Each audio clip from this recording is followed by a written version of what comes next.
this is such a hard question, but what do you think is the most important thing to consider in writing an outstanding script? Would you say craft comes before voice, or is it? Does it really have to be everything? Yeah, I think it really does have to be everything.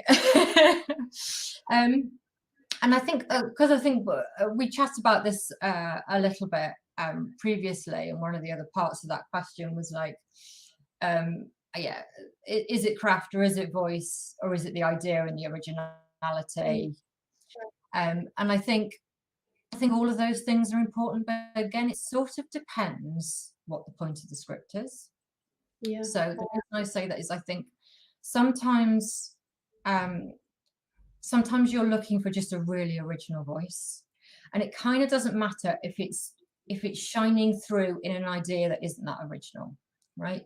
If the idea feels like, you know, a show you've seen before, but actually what they've done with it, or the characters' voices are particularly fresh, or the perspective is particularly original, it doesn't matter that the actual kind of premise isn't that original, because you want them as a writer and their voice and their craft.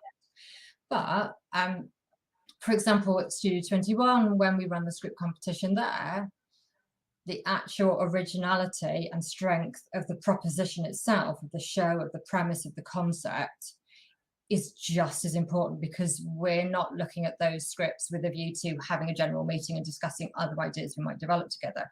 We want to pick up that project. Mm-hmm. Yeah. Studio 21 does pick up, as you know, the winning project through that script competition. So that the originality and strength and commerciality of that project is just as important as the way it's being executed on the page. So mostly it is about craft and voice. And actually, if I had to pick one thing, if you force my hand, I would say it would be original voice, actually, because everybody who works in development knows that all the other things can be developed. Absolutely. So yeah, voice, or you haven't. You know, you've either got willful, but I think it's like and I know, Ros, we're going to get asked, what do we mean by voice? It's going to be, if it hasn't popped up in the questions, it's probably going to. Yeah.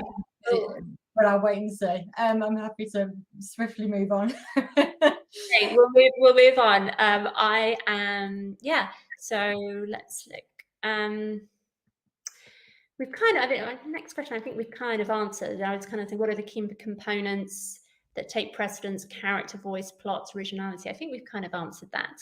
Can I just dive into one of those a little bit more, Ros, as you come on to the next questions? Absolutely. I was just going to say, in terms of like plot versus character, which I get asked about a lot, again, I think it depends on the genre you're in. Yeah. So, you know, there are some shows I watch because of the plot. I mean, Line of Duty, great example, right? Or anything Jed's developing, frankly, or exec producing. It's going to be the plot. It's going to be the what's happening, rather than who's doing it. Whereas if I'm watching The Split, it's about those people. It's about those people and those relationships, and that's what hooks me, is those characters. Absolutely. So I think it depends on the genre. Yeah, absolutely. I suppose it depends on, because if it's a comedy, it's got to be funny. Whether it, you know, you can, the voice is important, but it's also can be funny maybe without having like a specifically razor sharp, unique voice. It could still be funny, or a thriller could still be thrilling, you know, without necessarily being exceptionally different, you know. Yeah, I think kind of figuring out what your strengths are as a writer, you know, and one of the ways of doing that is probably, you know, but also it is kind of, how do ideas come to me? Because that tends to be what you're going to be strongest at on the page.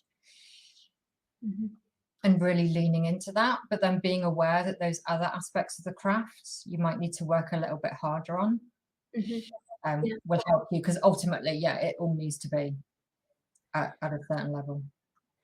Just while we're on genre, I know that it's like, you know, we're seeing a lot of really exciting projects and writers where they're really just having such fun and playfulness, subverting genres.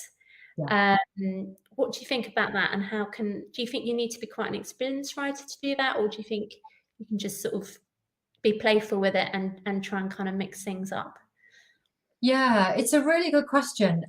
Genre has always been really, really important in features, partly because it's a marketing tool, essentially, which is that your feature film is going to be marketed as a particular genre. You know, whenever it's described, it's going to be described with its genre listed.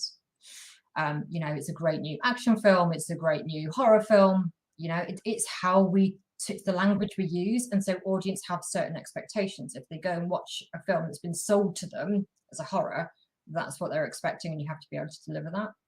And I think if you're blending genres or subverting genres, I think you do have to be really skilled, because you somehow have to both reach all those expectations that the audience has come with, understandably, but do it in an original way, and that is incredibly hard.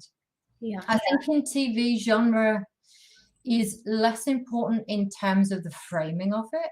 So most people, when they're kind of bringing projects onto a slate, aren't looking for a particular genre. They just want an original idea, and it kind of doesn't matter what the genre is. Most TV production companies aren't quite as confined by genre as film is. And that, to be honest, is mostly about budget and schedules, you know, over the last 50, 60, 70 years. TV just hasn't grown up in the same space with the same audience expectations about genre. It's getting more, genre is becoming more important as the years go by, I think, because we are able to put other genres on screen. So if you look at the schedules for, you know, just here in the UK, or any of the networks in the US, it's pretty much relationship drama or crime, which by definition is actually a mystery. And it's very hard to do other things. That's changed enormously since the SVODs came on. And now you can do a sci-fi show and whatever genre it is you want, there's a platform somewhere commissioning it. So I think genre is becoming more important in TV. And also, I guess with the sales, I'm just thinking aloud, but with the sales aspect as well, because there's so many more streamers wanting, in terms of the marketing, I suppose that's quite exactly, and finding their audience. And even now, when you look at, you know, because shows have never been defined by genre within TV, you just tune in at 9 o'clock on BBC One, and it is what it is, and you expect it to be good, but you're not choosing it by genre necessarily. Whereas when you go on any of the streamers, they're categorized by genre. Here's a list of action TV shows, and here's a list of character dramas, and so we are starting to see that shift in TV happen, which means that there's a greater variety of opportunities in terms of the kind of genre you can do in TV, which you absolutely couldn't do 10, 15 years ago. But it does mean that if you're stepping into those spaces, you absolutely have to meet those expectations, because now an audience is choosing it off an image, and it being defined as a horror TV show or a sci-fi TV show. So you have to meet those expectations. Fantastic. Brilliant.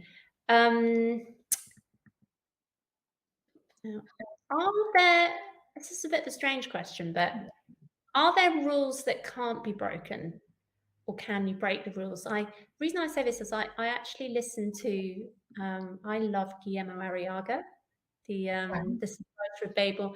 I heard him, he's got a great talk on, it's on the BAFTA Guru kind of talks.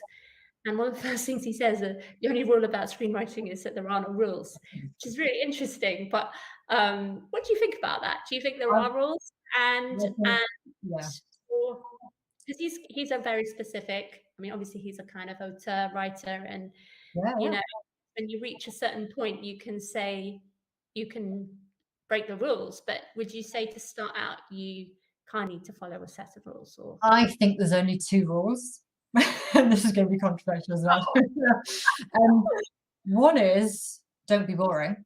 So whatever you do in that scene on that page has to make me want to watch the next scene. I mean, that is your only job as a screenwriter, is to make me stay, right? That's that is number one. How you do it, I don't care.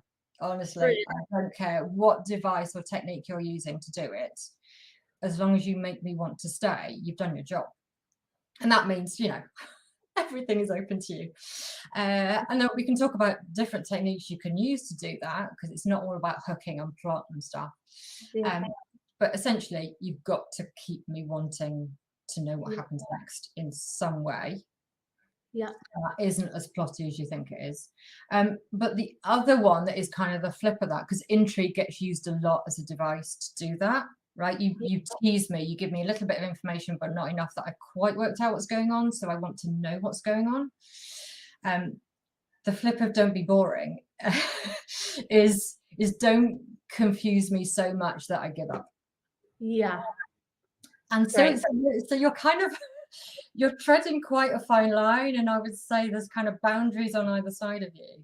You can be as low as you want, as long as you don't lose me completely, and you can be as intriguing as you want, as long as I'm not so bewildered that I just give up and turn off or stop reading.